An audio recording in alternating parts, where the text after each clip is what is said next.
Hey everyone, welcome to this explainer. I am super thrilled to be your guide today as we completely demystify Form 3 mathematics. Specifically, we're zeroing in on Chapter 1, Indices, from the KSSM syllabus. Whether you're gearing up for a massive exam or you just want to make sure your mathematical foundation is absolutely rock solid, you are in exactly the right place. We're going to break this whole complex topic down step by step. We'll make it simple, logical, and dare I say, actually kind of fun. So let's jump right in. Okay, let's dive into this. Here is our step-by-step lesson plan to build that bulletproof foundation. We'll kick things off with index notation, move into creating index numbers, tackle the first three laws, explore zero and negative indices, cover fractional indices and roots, and then wrap the whole thing up with a summary of key formulas. All right, Section 1, Introduction to Index Notation. Because, we absolutely have to get our terminology right before we can build this house of mathematical knowledge. So when you see a term written as a to the power of n, that a is what we call the base. It's the main number being multiplied. And that little n hovering up top, that's the index, or you might know it as the exponent. It just tells us how many times the base is repeatedly multiplied by itself. Now, one quick rule. The base a cannot be 0. Okay, using 5 squared as an example, 5 is our base and 2 is our index. So it's literally just 5 multiplied by 5. Simple enough, right? Moving right along to Section 2, Creating Index Numbers. We're going to look at exactly how we convert standard numbers into index form using two specific methods. The first method is the repeated division method. Let's say we want to write the number 16 in index form, using a base of 2. You start with your target number, 16, and divide it by that base, 2. That gives us 8. Divide by 2 again, and we get 4. Divide again, you get 2. And one last time, 2 divided by 2 gets us down to 1. Now you always stop when you hit 1. After that, just count how many times you actually did the division. We divided 4 times, right? Therefore, 16 is equal to 2 to the power of 4. Now let's check out the second technique, which is the repeated multiplication method. Honestly, instead of dividing down, we're just multiplying up. Start with your base, 2. Multiply it by itself. So 2 times 2 is 4, times 2 is 8, times 2 is 16. Boom, we hit our target number. Now, how many 2's did we multiply together? Exactly 4. And wouldn't you know it, it gets us the exact same answer, 2 to the power of 4. You can literally use whichever of these two methods feels most comfortable for you during a test. Now what's really interesting about this is, well, it's actually a massive trap you absolutely must avoid when using a scientific calculator. Brackets are your best friend here, guys. If you type -2 safely locked inside brackets and raise it to the power of 4, you get a positive 16. But if you just punch it in without those brackets, your calculator thinks you want -1 multiplied by 2 to the power of 4, and that spits out -16. It's a super common mistake that can totally cost you easy marks, so always use your brackets for negative or fractional bases. All right, Section 3, the first 3 laws. We are now entering the real core rules of indices. Let's rapid fire through these first 2 laws. Law number 1 is multiplication. Basically, when you multiply numbers in index form that share the exact same base, you just add their indices together.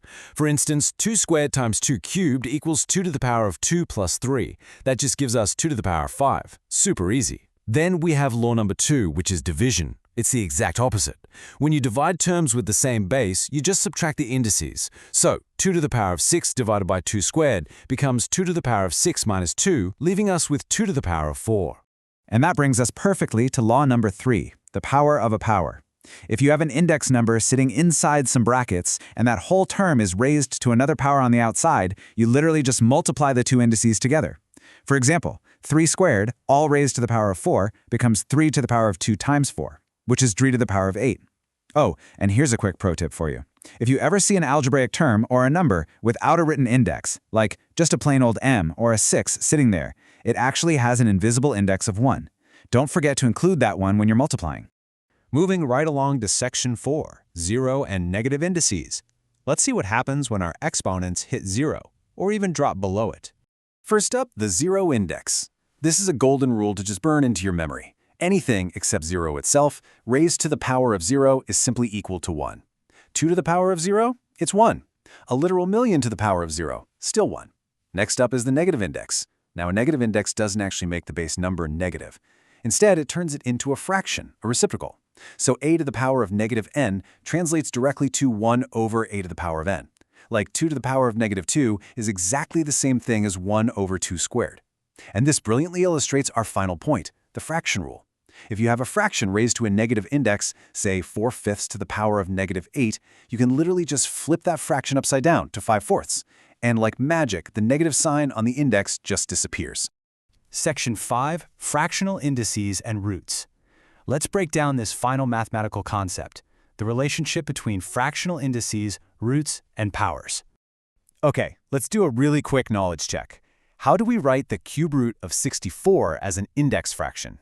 I actually want you to really think about this for a second. Test yourself in your head right now. Got a guess? Well, here's the answer. The cube root of 64 is written as 64 to the power of 1/3.